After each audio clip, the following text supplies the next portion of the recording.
Dear friends, welcome to this latest episode of the podcast series, The Way Out is In.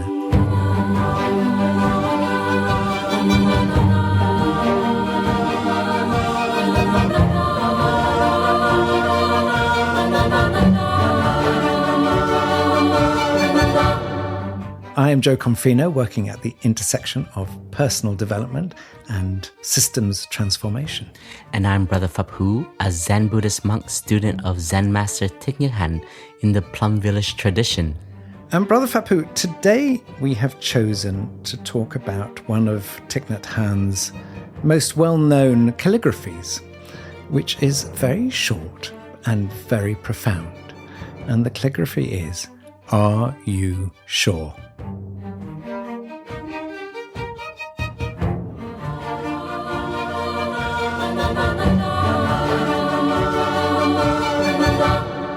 The way out is in.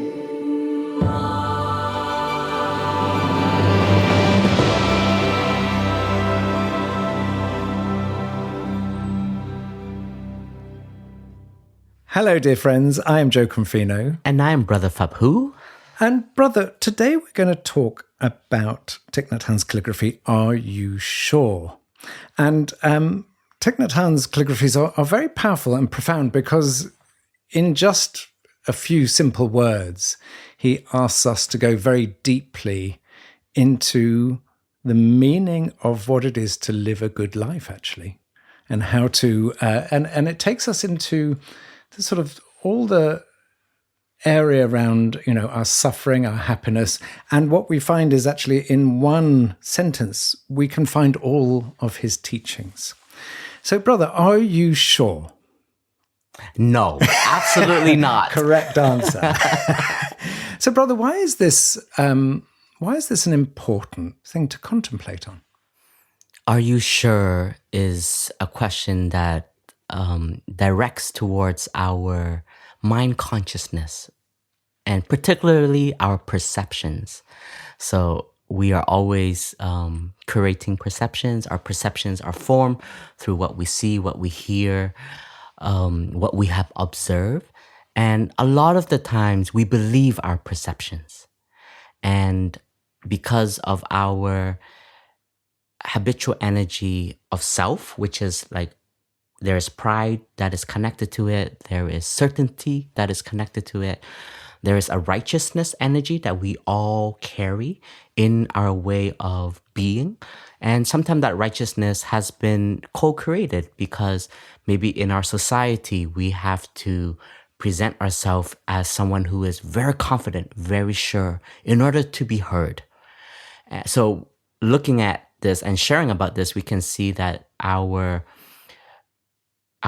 collective consciousness that we co-create together in our society, we like to see and we like to be in a presence of someone who's very confident, who's very sure.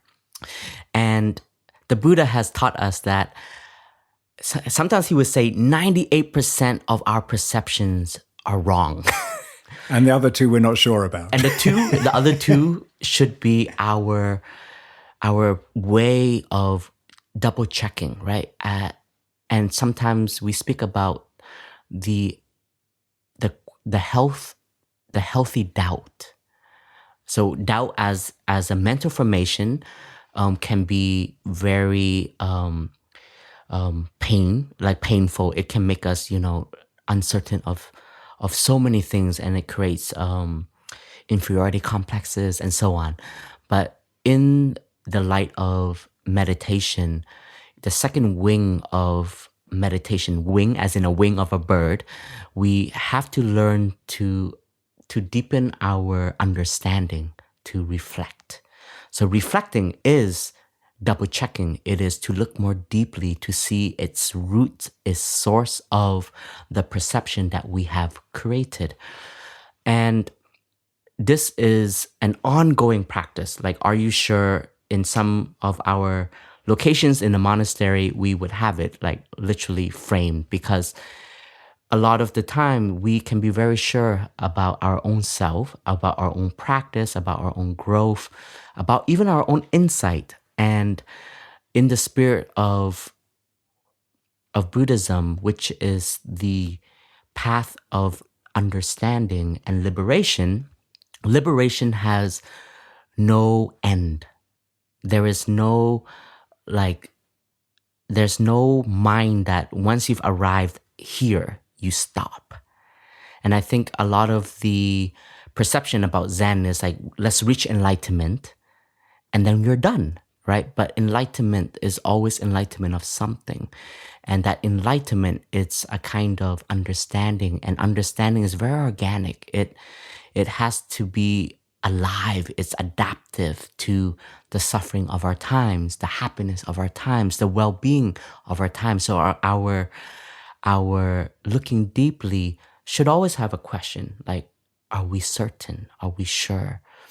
And our teacher has said sometimes we have to say we are partially right only to keep that openness to explore. And it touches on one of the characteristic of the 7 factors of awakening, which is investigation. We should always have the curiosity in life, the curiosity towards the present moment, the curiosity towards ourselves in this present moment. What state of being are we in? Well-being, ill-being, or a neutral being? What is bringing us joy? What is, creating heaviness in our hearts? So all of this is to show that how alive we are, and our senses are always active. It's like a river that water is always flowing. So the question, are you sure? There's a language we call, it's like a koan. It's a question that we can always tap into to check if our perception is correct. Wow, a lot in that, brother. Thank you. I remember when I did my master's degree, on the first day in our first meeting, the senior lecturer came in and she said, most people do their master's because they want to create more certainty in the world. And all I can promise you is by the end of your degree, you will feel more comfortable with uncertainty. And I felt after that, I didn't need to do any more. That in that teaching was so much, because we're living in a world, brother, with huge levels of uncertainty. We've got the sudden exponential growth of AI. We've got so much uncertainty in terms of economics, in terms of politics, in terms of climate change. There's so much where we don't know.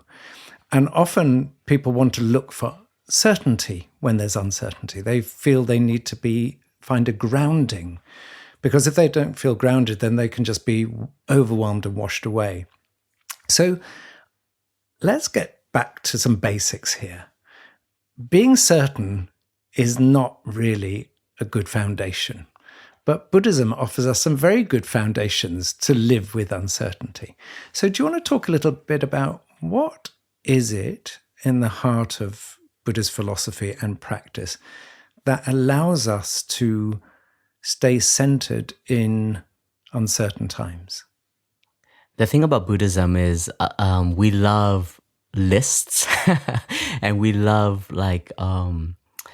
to articulate many moments for us to cultivate in order to address a situation. So when you ask about basic, right, like as a meditator, as someone who want to develop their solidity, there is a presence that can offer so much when you are solid. And solid here is not in the ego. It's not in the I know it all. The solidity here is the capacity of an individual to be in tune to their emotions, their feelings, their body language, as well as their minds. And this is a very delicate and discipline that we cultivate as a meditator. In the beginning years of our practice, we can devote almost 7-8 years of just strengthening our ability to be present in the body, right? The first establishment of mindfulness is the body in the body, because the body is a representation of our feelings, our emotions, and our mind, whether we showcase it or not. Some of us, we are very good at hiding our emotions by creating a state of shutdown in our body. But if we don't have the ability to tap into our body, we are missing out on life itself, life within us. So as a foundation, we have to have the solidity and the stability of being able to come back to the present moment, come back to our body, to feel the feelings that have arise, and to be one with it. But we don't have to give in to the feeling. That's when we start to lose our agency. We allow our emotions and our feelings to then drive us into maybe very dark thoughts, or to create, language and speech that can be very harmful, and we may regret it later. So the present moment of our practice, like we always say, the Plum Village teaching is focus. It is present moment focus, because the present moment embodies all. So when we speak about are you sure, it doesn't mean that we should be in chaos and we should be like uncertain and then enter into, a retreat that we're about to receive like 444 people. That's next week. We're going to have 444 people in Plum Village. And then allow ourselves to be overwhelmed by uncertainty. The are you sure here is a question of, have we done enough?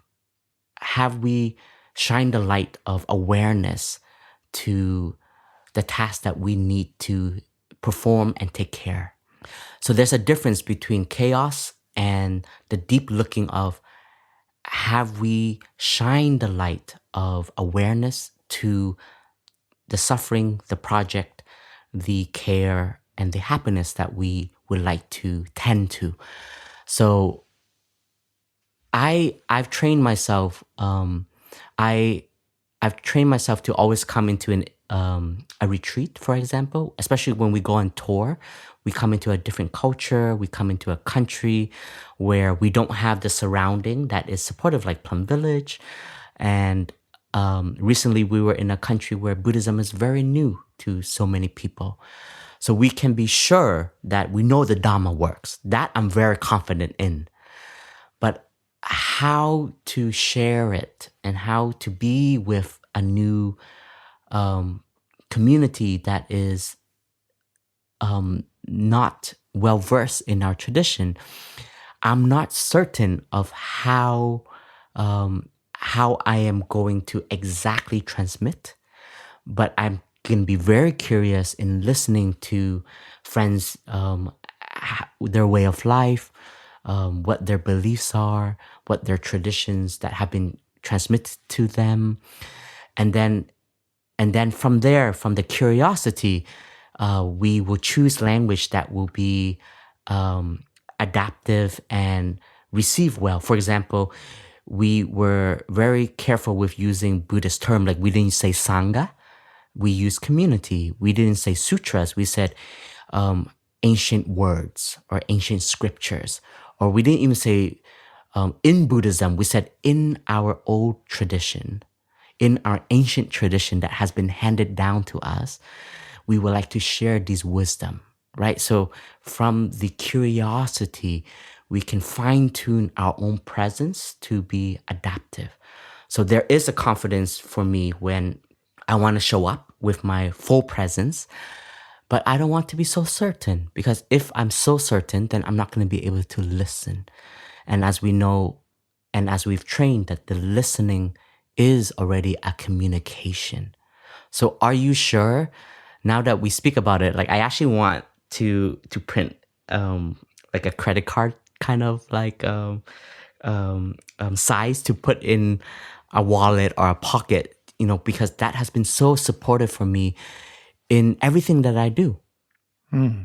So, brother, one thing is it's very difficult to know the limits of things. So one of the things that I just want to pick up on, you said, the Dharma, I know that's true.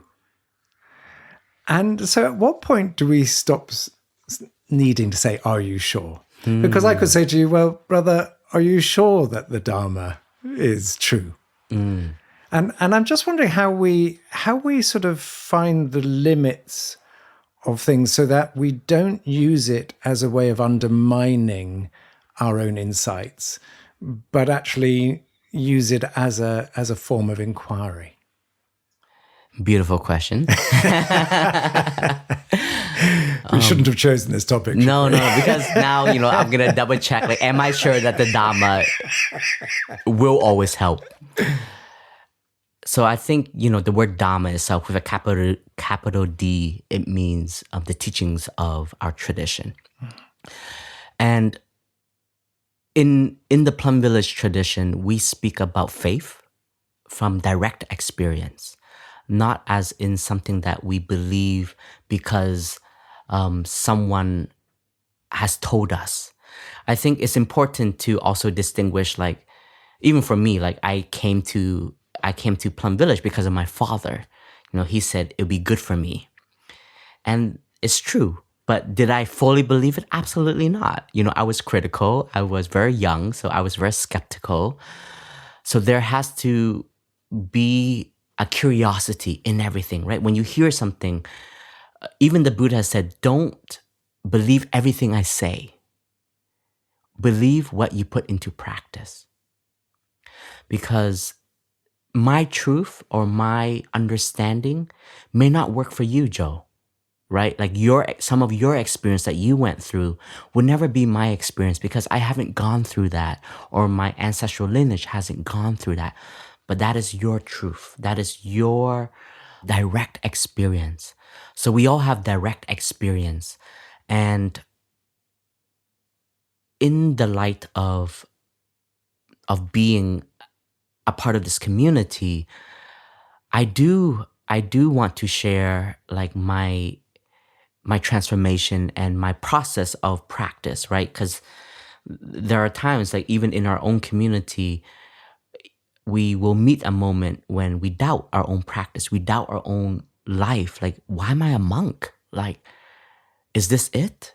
Is waking up every day at 5:30, meditation, silence, walking like a turtle, sitting still, and then just being of service. Is this enough? Right? And I think for me, these are all healthy questions that arises. It's a part of growth, and it's a part of understanding.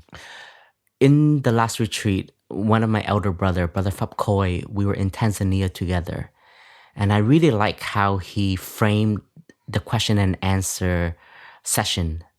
So he said that I'm confident that we don't have all the answers, but we have a respond.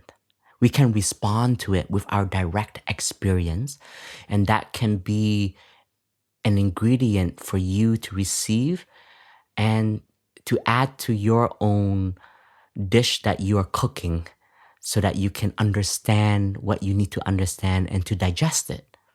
And I think this was a very clever way of framing it. And personally, when I heard him share that, I really like that, because it is true. Because to say that an answer is the absolute is not very much in the spirit of Buddhism. What we can say in Buddhism is that there is a truth, is that we all suffer. That is a noble truth. And we all have to go through the journey of suffering. But if we know how to suffer, we will know how to take care of ourselves and our loved ones much better. So our teacher always says, and it's very challenging, he says, if we know how to suffer, we can suffer much less. And that means that none of us will escape suffering. But if you know how to care for it, and you know how to tend to your suffering, you can grow the lotus out of the mud. So the response that we all can apply in our daily life is whatever truth that we share, we can share it in a way that gives space for people to take in and reflect on themselves. And I think this podcast does that a lot, right? I can confidently say that we all have the right to be happy. We all have the right to be aware of our present moment and the agency to care for our own body, which is a gift of the whole cosmos. Like that is an equal right that we all can generate together, because that gives us understanding and empathy. Because if I suffer, I know those around me, they suffer also.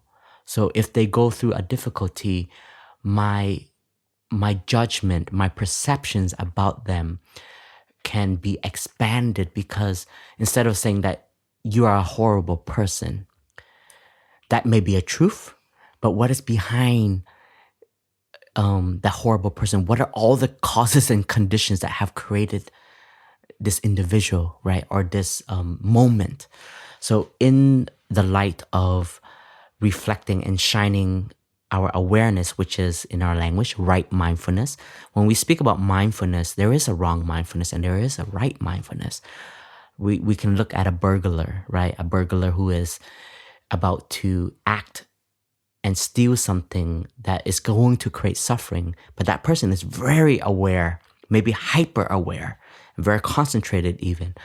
But that is wrong mindfulness, because in right mindfulness, it is to reduce suffering. It is to generate well-being and happiness. So coming back to like the Dharma that you asked, like it comes to direct experience. And my direct experience is ever growing and ever changing. Like looking back at, my journal, like, yeah, I can read some of the things, or even if, I don't know, Jo, if you've done it, but if you listen to our first podcast that we've done together, I think we would totally record it differently. Yeah. Given the same question, we would probably share it very differently, because our own understanding has grown and developed. But it doesn't mean that we didn't have something to offer.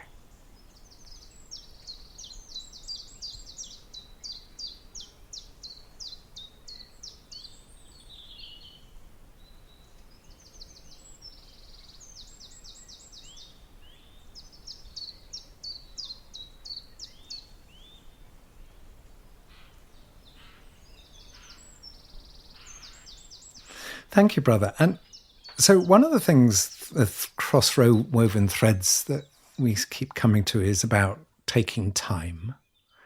So one of the reasons I suggested we talk about this topic today was one of the other monks got in touch with me because he said, I don't know what media to trust. And you were a journalist for 40 years, so can you help me? And what I remember is that the best journalism I did was when I took time. And when I took time to really look at all the different threads of a story. Because when we're working at speed, it's very easy to get stuck in a perception or in a very simplistic view. But actually, when we take the time, we see that actually life is complex. There are many threads that one person can tell you something that sounds very convincing, but actually, if you talk to another person, they will be very convincing too from the opposite direction. So for me, there's something very powerful about, and you talked about reflection, that we can't reflect in a hurry. And actually what we're being asked to do these days is to act in a hurry. So it would be really wonderful to look at time. So firstly, how important it is to spend time, but more importantly, how do we create more space for time in a busy life? So often people will come to Plum Village and you'll talk about, well, find a short space of time to meditate or do this or do that. And people say, I can't, I'm so busy. how do we create the space, not necessarily even the time, but the space and time maybe, to allow ourselves to look deeply when we're so pressurized? We all make choices every day of where we give our attention to. And one of the determination of a practitioner, once we're committed, it is to see the importance of stillness, see the importance of sitting meditation, reflecting, connecting to the breath. And I think 2025 now,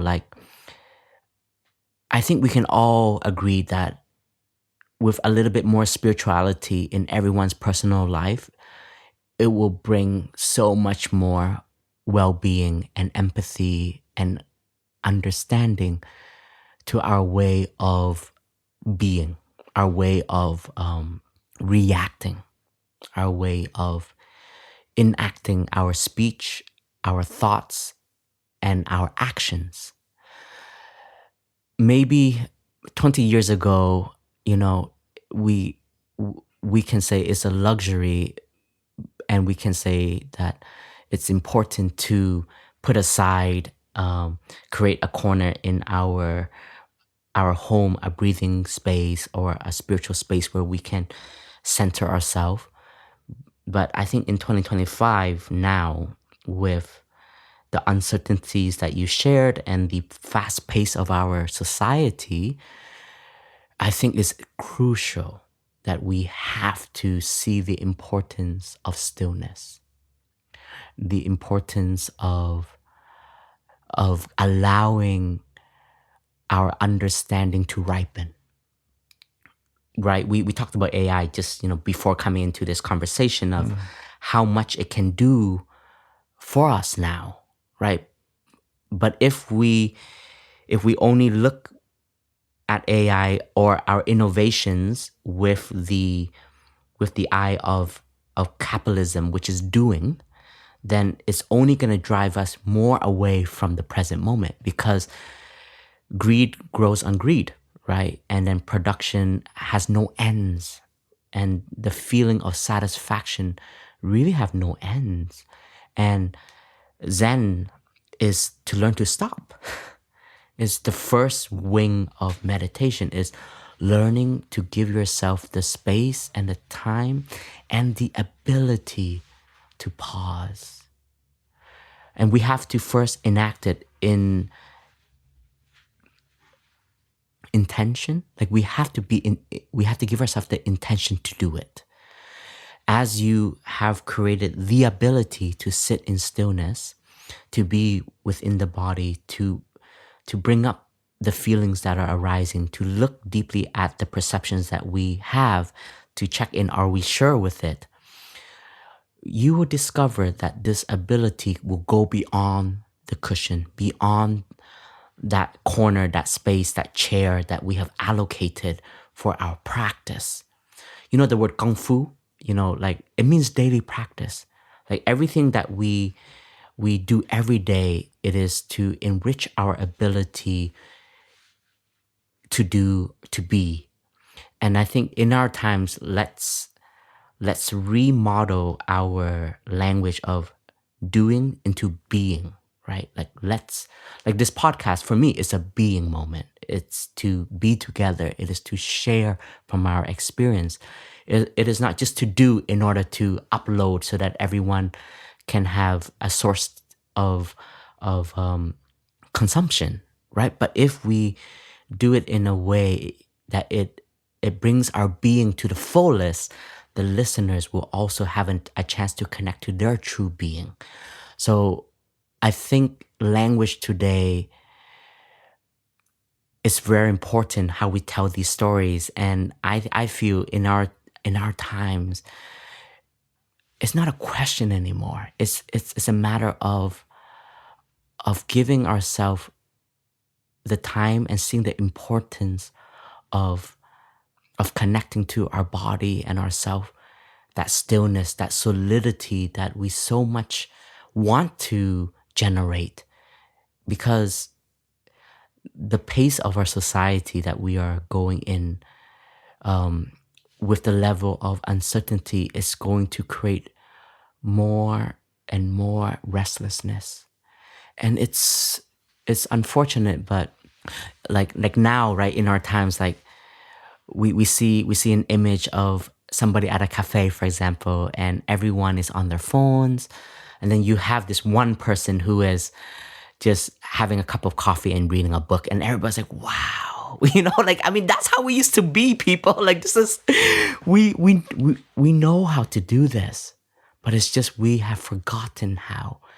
And our teacher always explains this, and it's a very strong image for me now, because I'm learning to do it more, which is resting, but not like totally cut off from everything, but resting within the doing and being. Like our teacher always say, like when an animal is wounded, that animal has the wisdom to stop, rest, and heal itself. So in us, we have that wisdom, but we're not acting on that wisdom. And the sitting, for example, is just one act of stillness, but it's something that can be so universal. Like when you sit on a train, or you're sitting on your car, when you're at the red light, instead of being angry, that's a moment to just breathe, to relax the body, feel the tension that arises from the stoplight. Or when we're sitting on the train. So there's just so many moments that we can find ourselves sitting. So how can that moment translate from being still in our corner, in our home, to the engagement of our life with everything that we do? So, brother, as you were speaking, it reminded me that my wife Paz and I were in New York a few months ago, and she was sitting in a cafe and she was writing in a book. And someone came up to her and said, "Wow, that's amazing that you're writing, and can I take a photograph of you?" We're all gonna be models now if we're like just doing something that is very simple. But brother, I'll tell you what came into my mind so strongly as you were speaking, which is I wouldn't claim it as an insight, but it was just came like a flash. Is when you're doing, then that brings in this question of, am I doing it right or am I doing it wrong? So, and when we're being, there's no right or wrong. That you don't have to be sure about your being, but you tend to worry about, are you sure about your doing? So it feels like what you're talking about, this sort of resting, this stillness, is a place where we don't need to actually ask the question, are you sure?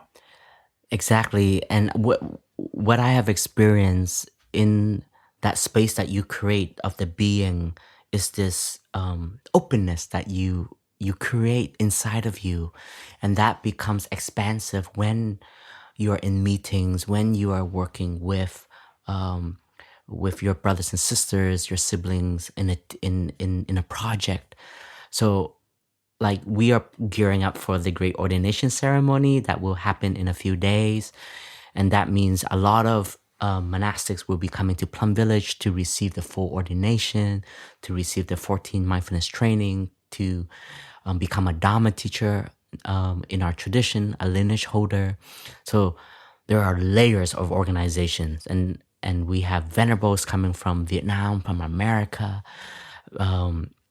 And it's like a very big family reunion, but we want it organized or else it become very chaotic. And there's a lot of administration that comes with this also. So today is a community work day. So all 3 hamlets are in Upper Hamlet, preparing the grounds, preparing the hall. And I was working with a sibling, and we are 2 of the organizers in the paperwork side, like the certificates and so on. And I've been having this feeling of like overwhelm. Like I know what to do. Like, okay, I'm certain I know what to do. But when all of this is coming like just a week before it's going to happen, like you just feel this wave of like to-do lists coming, like charging into your heart, right? And I was really practicing with it this morning in my office with my siblings. And then the sibling was asking me questions that in my mind, they should already know the answer. And I was being very annoyed, but I was practicing, Joe, and I was like really being grounded with my breathing. And I was very aware of my facial expression, and I was just breathing, and I was just, creating the space for the questions to be asked, right? Like I really wanted to cut off my sibling and said, duh, we've done this how many times? You should know, right? But then because I allow all the questions to be asked, and I allow myself to settle into the question, that gave so much space for that individual to feel a part of. And then I could have just been like, no, this is how you're going to do it. Don't ask any more questions. Just listen to me. That's one way of doing. But in this listening, I was, letting that person be an organizer and ask the question that needs to be asked. Something as simple as that, And before coming to the podcast, this recording, we both said our goodbyes and we're going to see tomorrow. And I just felt so light working with that person.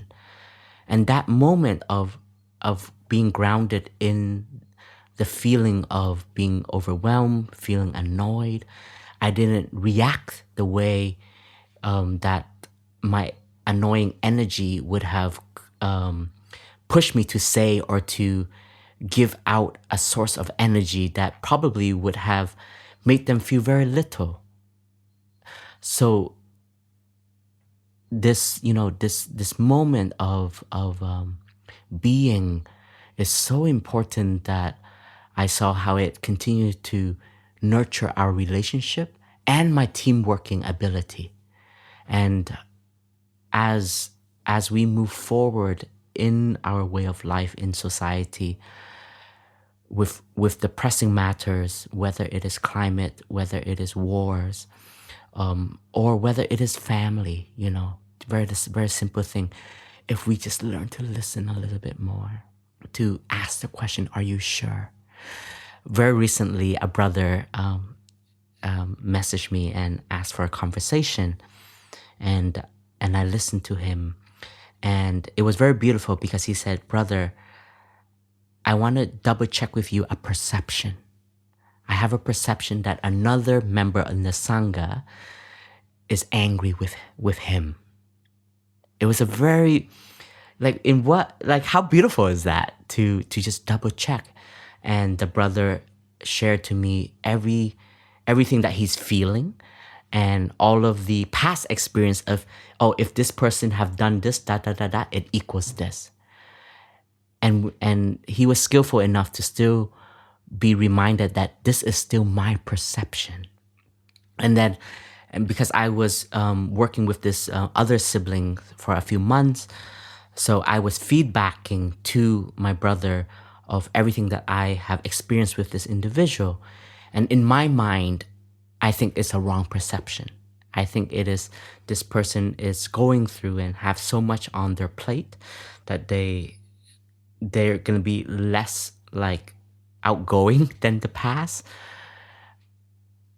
And fortunately, just 2 days later, the brother messaged me and said, FYI, it was all my wrong perception. And I had a moment to connect, to listen and to share. And we realized that it was just a wrong perception. But I can share with you that the brother was explaining to me that because he is feeling that this person is angry with him, he feels powerless. He has no energy. He cannot do what he loves to do because he's feeling that he has done something so wrong without knowing what it is, right? So it is in the realm of just perception. So are you sure? I asked him, are you sure? And how important it was to then allow yourself to feel, to ask the question, to listen to. And I was, being very mindful of also not judging that perception, because I could have said, well, a part of me was like, oh, that's totally the wrong perception. But what if it's right? So, that open space that we we want to give, I think it's very rare today.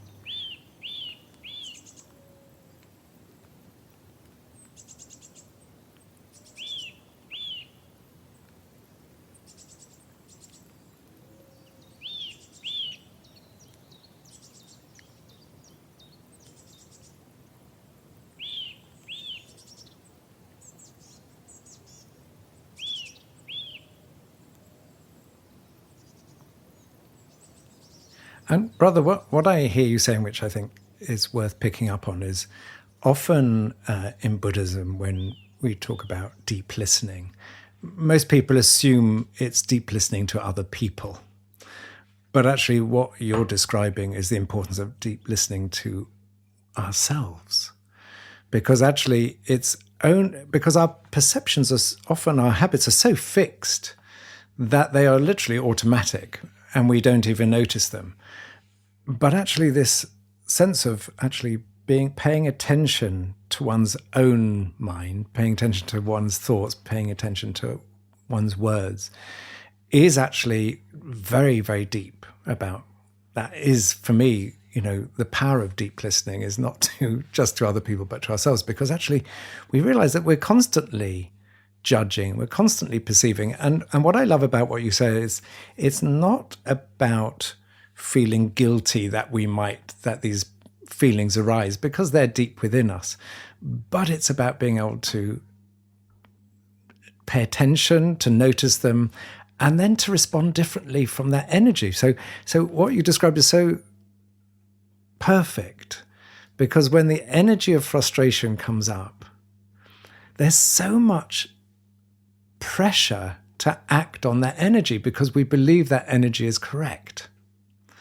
And what you describe so well is that actually when you pay attention, when you deeply listen to that, you can spot that pattern and you can change that pattern. There's another part of your mind, which is that sort of seed of mindfulness can come up.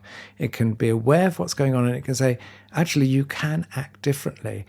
And what I also really like about what you describe, because it's so important, is that as a result of acting differently, then you change the future in that moment, because you came away feeling lighter. The brother will have felt lighter and listened to. Whereas if you had acted on that energy, then he would have probably gone away feeling pissed off.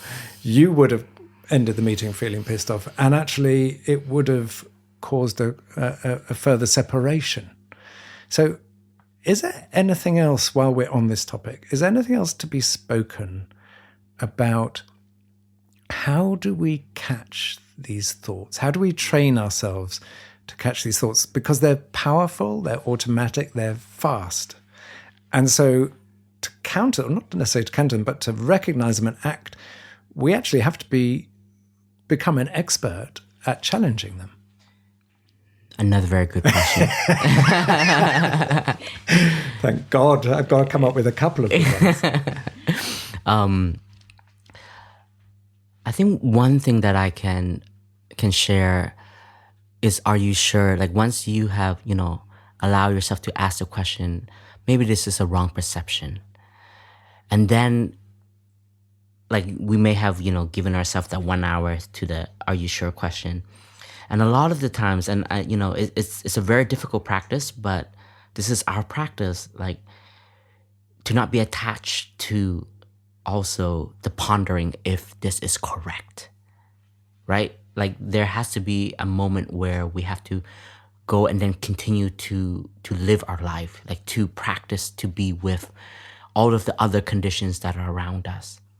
And it's not a bypass, but it is to know that there is a question to look deeply at, to ponder, to see a source, and then when to co-create, to practice in a way that you have enough stability and stillness and awareness, so that when you feel ready to ask the question is, I have this perception, is it correct? So most of us, we're gonna allow that to overwhelm us all the way to that moment we ask.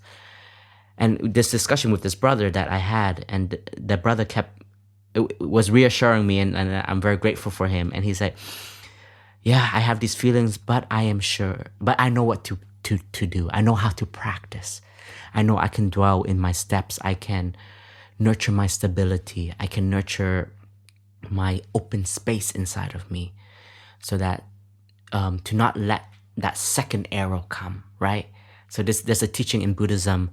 The Buddha has taught us that when we have a perception that we receive, it can be very painful. And a lot of the time, we would add more arrows to that exact pain of self-doubting ourselves, self-criticizing ourselves, blaming ourselves, or, fully go on a steam of then cutting that person off, judging that person, and then, but we're not taking care of the wound that we have just received. That is a very hard practice, because it is very confronting, especially as adults. We always think we're right. And especially practitioners, right? Like, we may have the confidence that I didn't do anything wrong. How can, something create so much suffering? And then we go on this, like, we create our own podcast to the situation, right? The Buddha would explain that as adding a second arrow, a third arrow, a fourth arrow, and it becomes heavier and heavier and heavier. But the Buddha has said that when the arrow has strike, whether it's a perception or whether it's a truth, then we have to tend to that. We have to heal that. And it may leave a scar, but that scar can be healed, and we can learn from that scar. That scar can be a mark of an experience of suffering, so that we know to not go down that path again. And that is, for me, the challenge of the present moment, and the challenge of the Dharma, of suffering. So the "Are you sure?" is also, we have to check in of how we are reacting. Are you sure this is the right way? A lot of the times when we are frustrated and anger, we want to act right away. In one of our trainings, it says, when you are angry, take refuge in your breathing, in your walking, in the practice. But it never said to avoid the anger, right? It said to take care of the anger. And I think this is, I want to share this, because a lot of times we think of compassion as a bypass. We may say, as a practitioner, we're not allowed to be angry. I'm saying, actually, anger, in one of the layers of anger, is love and understanding. When you see something so wrong, anger arises because you care about it. You care about that situation. And in that care, there's a layer of love, there's a layer of compassion. Very recently, when we were in Tanzania, leading up to the retreat, we heard the information, the news that one of the initiative of Power Africa was one of the countries withdraw from the commitment to it, and that means not bringing enough electricity to the whole continent that will affect over 600 million people. And one of the friends was so angry at a decision that is so cruel, and that can be that lacks empathy, just care about one individual's greed and power. And I remember in that moment, one of our Sister Peace, shout out to her. She was so skillful. She's like, yes, allow the anger to be present. Yes, you are angry. It is.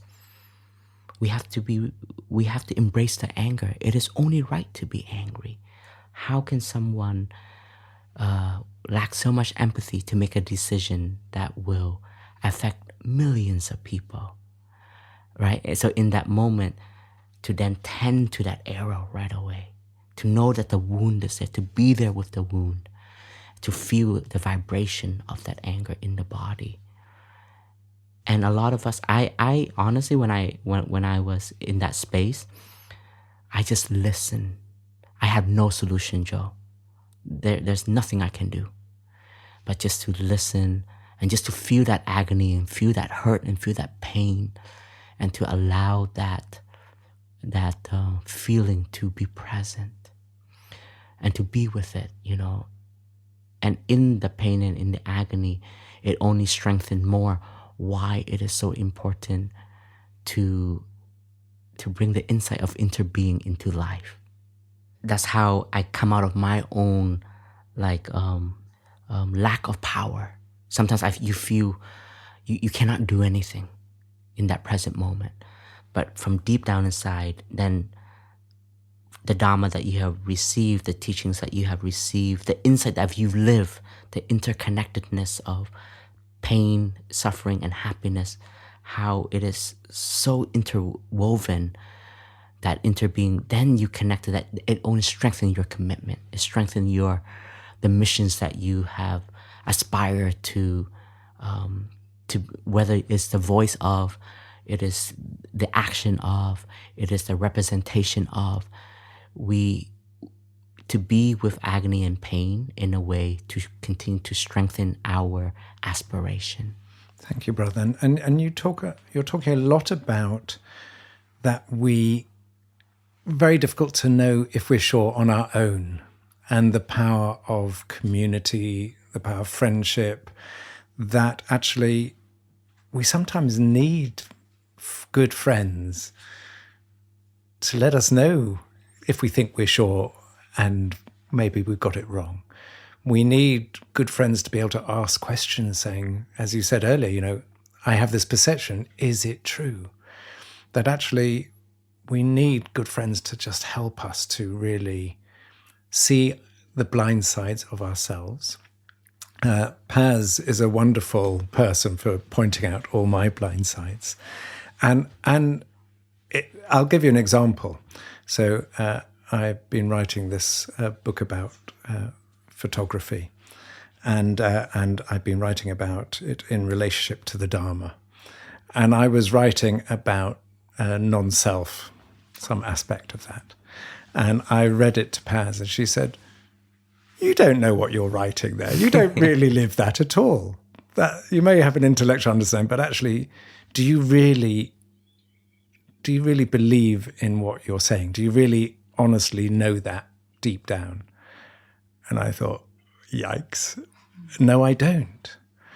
And then I rewrote it as a question with the honesty to say, actually, I don't know the answer to this. I've learnt this, but actually I still need a long way to go with that. And I think there's something so powerful about having people we trust who can just tell us something that may not be true, to point the "are you sure" back at us, but to do it with kindness and with love. That she didn't do it with, "Oh, you're an idiot," or you're arrogant, or it was done with such love. And that love allowed me to be tender in that moment and to let go of that need to try and whatever, I'm not sure why I wrote it in that way. Maybe I was trying to prove something, I don't know, but it allowed me just to settle into my not knowing and to be safe with that. Yeah, in Buddhism, we speak of friendship as a virtue even, and as the ability to be someone's friend. We all have that capacity, but we have to develop and grow it. And our teacher always says, like, if you have brotherhood and sisterhood, siblinghood, we are already enough. That means if we have friendship, we have a community that we can bond with, we can listen to, we can be with, we can eat together, we can work together, we can cook together. That is already a richness of life.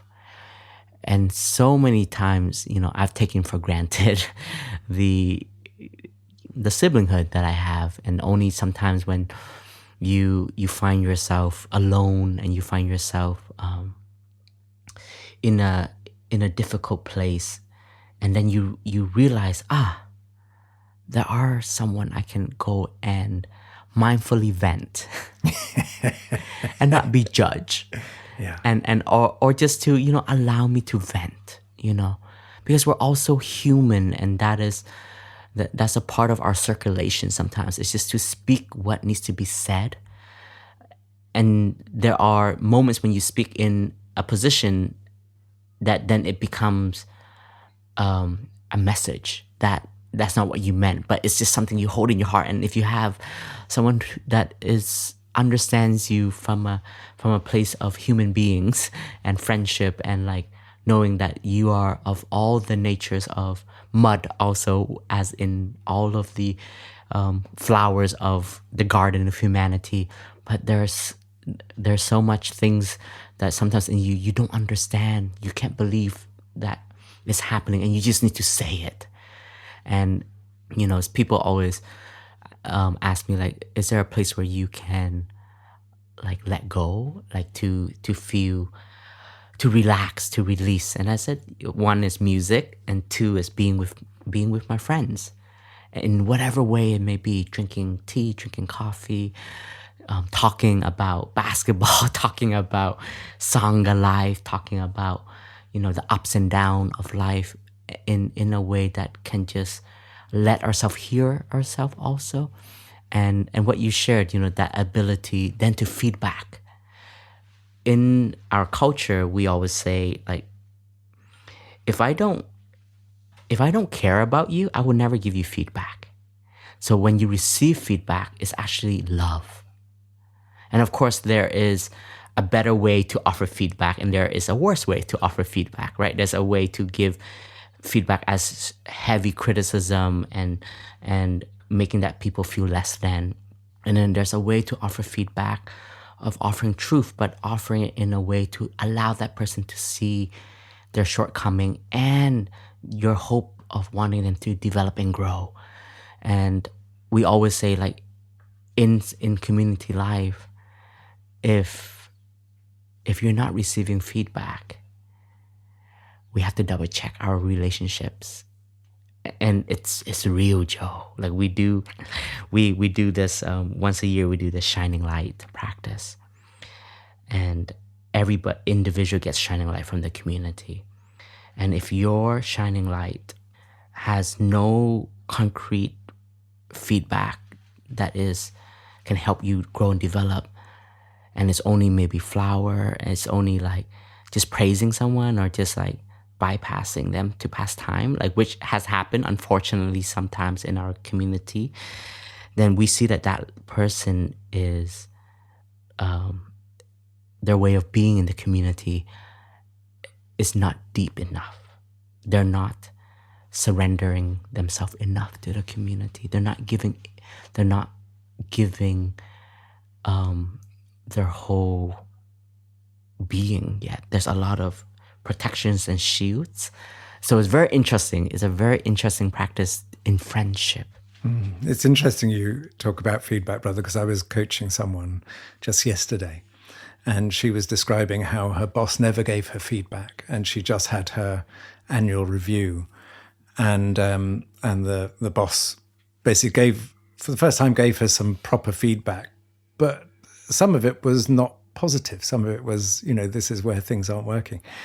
And she said she got very emotional, and that, you see, that sort of anger, as you described, that anger rising, wanting to reject it. Then suddenly she caught herself thinking, oh, but actually I really want to have feedback. And the fact that it's not perfect is actually where I need to grow, is actually valuable information.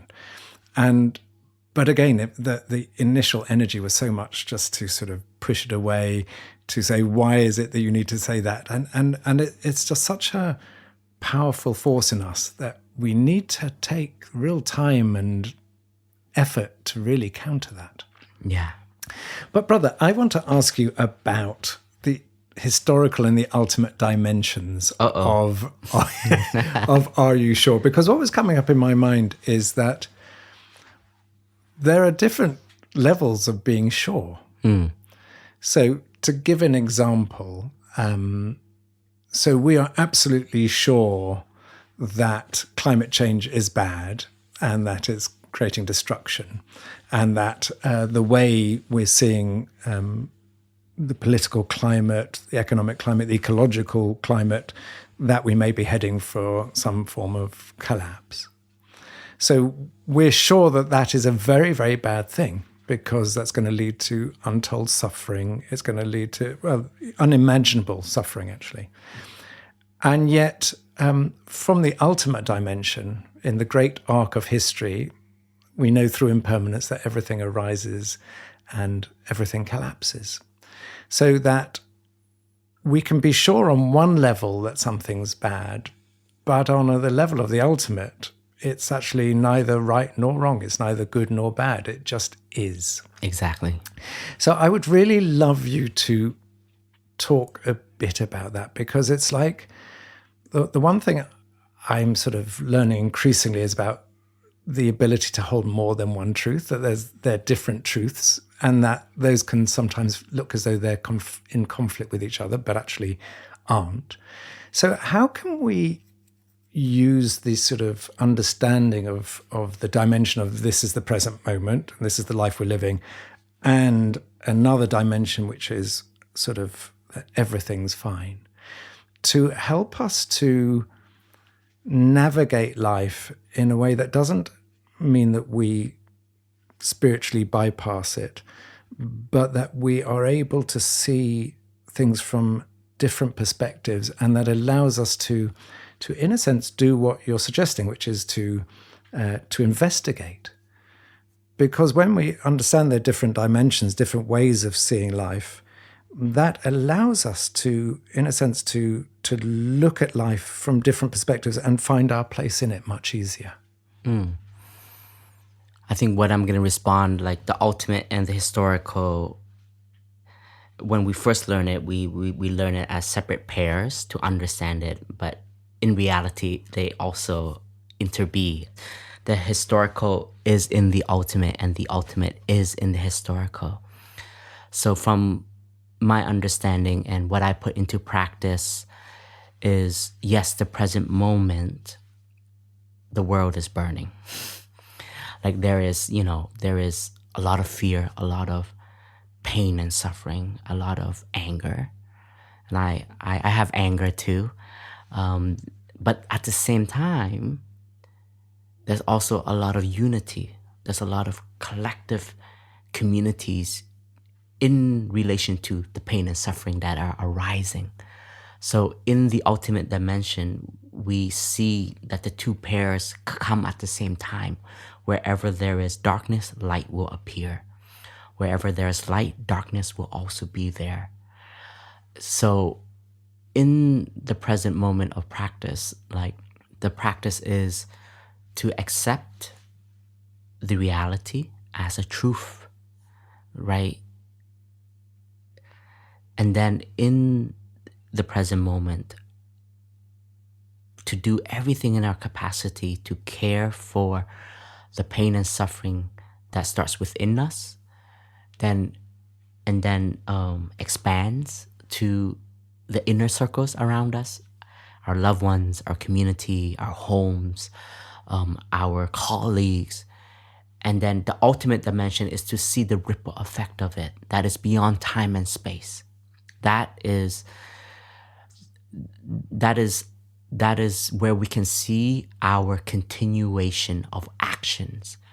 So it speaks on the ultimate dimension of the teaching. It speaks on that life is just this. This is it.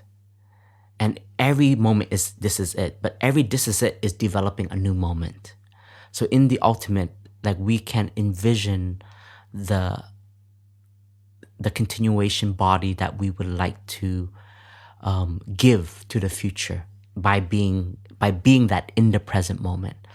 And in the present moment, maybe we're only able to offer 10% of that wish in our lifetime.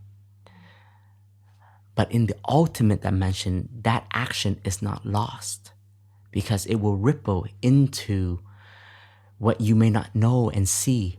Maybe someone that is around you that have received that kindness, that have received that love, that have heard those words that you shared in that moment, that have carried it into their hearts and made it into a bigger culture, movement, tradition. So the ultimate dimension, it's the canvas of the present moment, right? And when we are looking in the historical, which is the very now, we can already see the ultimate. So that is to give us the energy and to not give up, because all action counts. Yes, we can say that we're not fast enough, we're not compassionate enough, we're not cultivating the insight of non-discrimination, that with everything that we have learned from history, we should be so much better. Oh my gosh, like, we don't have to say this, like it's true. Like, we should be so much better from what we have experienced from generations in the past. But here we are. This is the present moment. The discrimination is still here. The greed is still here. The extractive energy is still here. The I don't care about you is still here.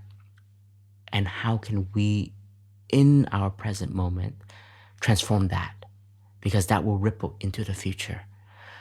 And one of the deep looking of evolution, our teacher have given a very strong meditation, which is to see the ending of our civilization. And that is to talk about how fragile we are. We as human beings, we think that we are at the tip of the pyramid. We're better than animals. We think that fish don't have emotions and feelings. Therefore, eating a fish is eating a vegetable. Even 2025, this is still very present. Our scope of understanding is so limited still, but we still act and perceive our righteousness in a way that we are better than. And we are so fragile because we are so interconnected to the environment, to water, to air. Like, if we don't have clean water, we are in deep trouble. If we don't have clean air, we are in deep trouble. If we are not caring for our environment, we are in deep trouble, right? And to continue on as life as is, and to not care about our habitual energy of consuming, of doing, we are at the fault of our own action. We sign every action we do. Like, that's the historical dimension that the Buddha has taught us, that every action that we act on, whether it is a thought, it is a speech, it is a bodily action, that bears our signature. And we will receive the consequences of all of our actions. So the historical, we can see it very direct, how it impacts us. In the ultimate, how it impacts our future generations, our children, our children's children, right? Like, think about, will they have a space to enjoy walking in nature? But then how you walk in this moment is very important. Can you enjoy the nature that you have? Because that action is a transmission in itself. Our teacher has always said that the teachings of the Dharma is not through just words, and it's not just through text, but the more powerful teaching is our way of being, our way of gratitude in life. That is a teaching in itself. So the ultimate and the historical, they are so interwoven. The two co-creates each other. And it's a strong meditation, but to see the ending of civilization is actually not new in planet Earth. There has been death for regenerations to manifest. So I think as human beings, we're part of the ecosystem of this wonderful cosmos, and we will have to learn to adapt. We are learning to adapt, but we have to continue to cultivate the wisdom that we have inherited also from our ancestors, from past suffering, and to not allow ourselves to act and repeat the same mistakes we've done. But unfortunately, it seems like we are going down a path sometimes of bringing back the discrimination and the injustice. And so therefore, spirituality is very important. That's why I think in the last year, it's not an option anymore, Jo, for me. And whether you think you're spiritual or not, spirituality is in everything that we do. Our breath is very spiritual because our breath allows us to be in touch with the whole cosmos. Water is very spiritual because when you see the richness of water, you see it as life. That is a very spiritual moment of interconnectedness. Beautifully spoken, brother, and beautifully felt. And brother, just to pick up on one thing, what I'm hearing as we're talking is, are you sure, is partly helps us not to think in a singular way. Because we could think that being alive at this moment is the worst possible time to be alive, where there's so much we're seeing in the world through the political sphere, the economic sphere, the ecological sphere, that is causing immense pain. And we can say this is the worst time to be alive. And I'm reminded of Joanna Macy, the Buddhist scholar and eco-philosopher who was on one of our podcasts. Two of our podcasts. But on this particular one, she said, no, this is the greatest time to be alive. And I remember her, she said that there are bodhisattvas queuing up all over the universe to come and help now, because actually at the times of greatest danger is when we can show up most fully, where we can actually see what is most important, where we can find what is most valuable.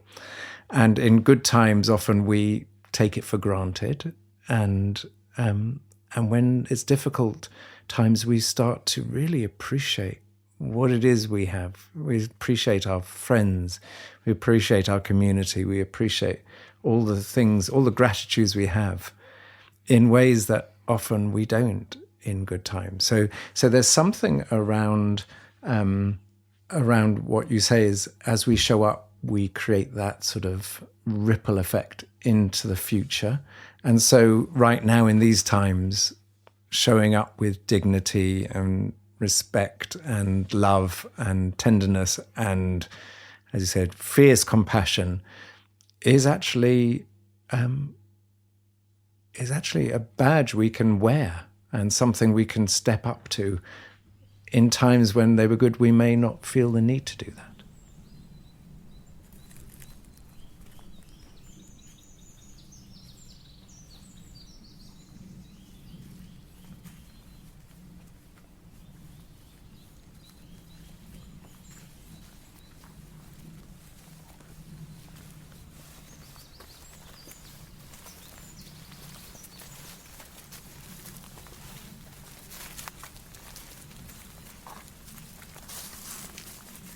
So, brother, let's stop there. For a few episodes, we haven't had a guided meditation. So that's good. We broke a tradition and now we can come back to it fresh. So if you have the energy, it'd be lovely just to close this episode with a short guided meditation. I would love to offer a guided meditation. So dear friends, whether you are going for a jog, walking, or you're sitting on a train, an airplane, a bus, cleaning your home, wherever you may be, allow yourself to be still. You can find a bench, a chair, or even lay down if that will allow you to rest. And in this moment, I invite you to let your shoulders drop. Release the tensions in your hands. Start to connect to your body, see your posture. Can you be upright but still relax? Or if you're laying down, can you release all the tension and surrender? Surrender to the earth, to the floor, to the ground. Offer yourself a smile because you are alive. And as you breathe in, be aware of your in-breath. As you breathe out, be aware of your out-breath. Aware of in-breath. Aware of out-breath.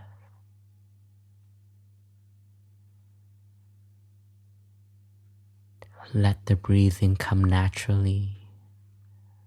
All you have to do is feel the breath.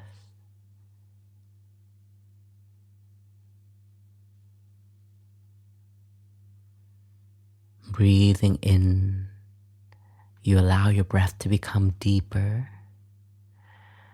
Breathing out, you allow your breath, your out-breath to become slower. Deep in-breath, slow out-breath.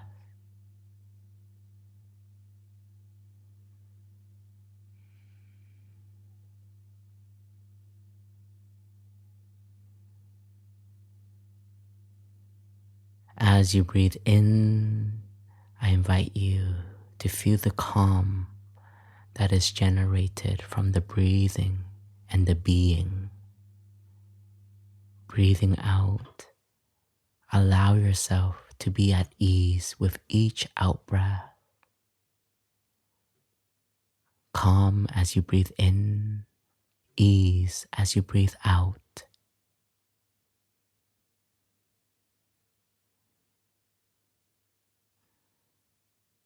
There may be noise around us, moving objects, but the calm that we cultivate through the breathing is present and alive in us.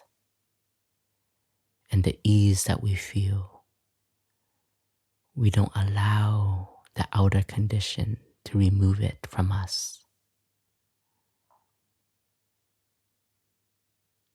Calm, ease.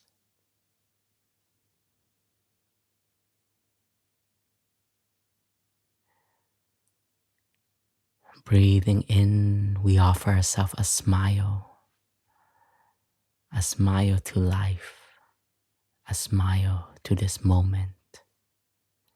Breathing out, we release any of the thinking that we are carrying, any perceptions. Just let our mind be grounded with our out-breath. In, smile, out, release.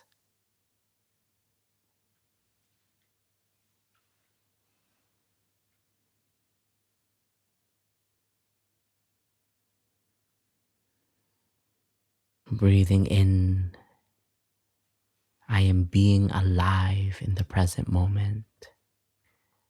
Breathing out, this is a wonderful moment. Present moment, wonderful moment.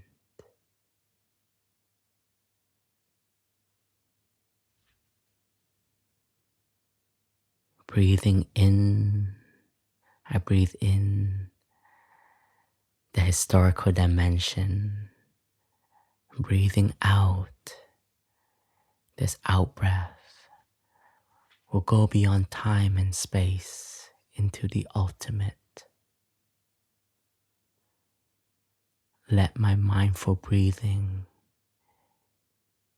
be a signature of time.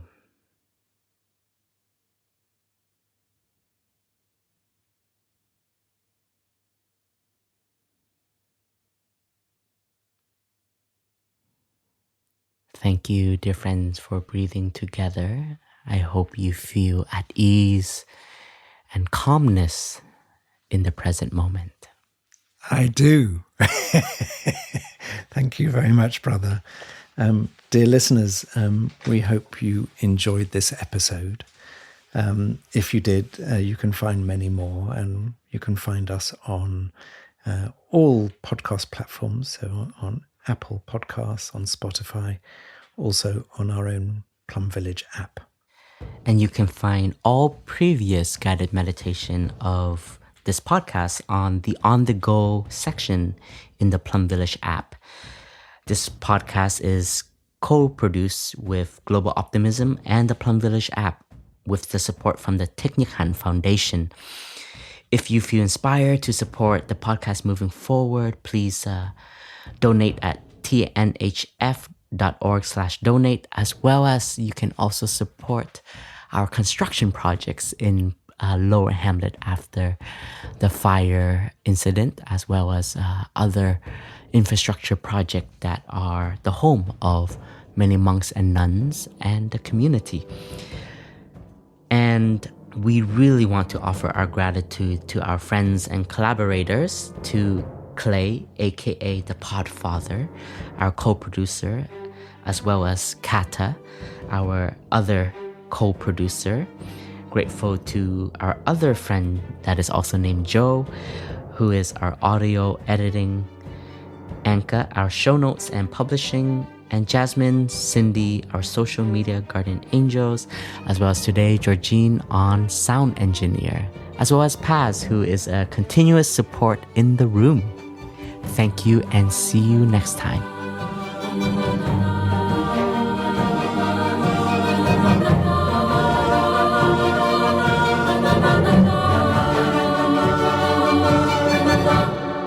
The way out is in.